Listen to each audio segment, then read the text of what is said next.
V našem rastlinjaku nekoliko sicer zamujamo s sajenjem cepljenega paradižnika. Cepljen paradižnik, kot vidimo, je cepljen na podlago, ima močne korenine, črpa več hranil, več vode, daje večji pridelek, ravno tako je lahko občutljiv na plesen, seveda pa je nekoliko bolj odporen. Ko sadimo cepljen paradižnik, obvezno pazimo, da ga ne sadimo pregloboko. Zemljo dodamo samo do cepljenega mesta, ker bo drugače zrastel čisto navadni paradižnik in smo sadiko samo drago plačali in čisto nič drugega. Pri nas sadimo sadike Kornus, dobre, kvalitetne slovenske sadike paradižnika in drugih rastlin. Vidimo, da je tukaj mlada čebula, ki smo jo nekoliko razrečili.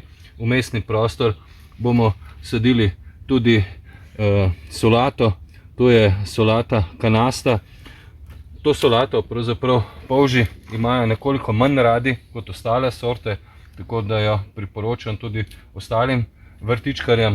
Kasneje bomo tukaj pri paradižniku dodali še oporo, vzgojili pa bomo rastlino na 2 debla in prvi zalistnik, ki bo zrastel spodaj, enostavno pustimo in vzgojimo dvodebelni sistem, tako bomo imeli več pridelka v domačem rastlinjaku in to bo zagotovo dobro.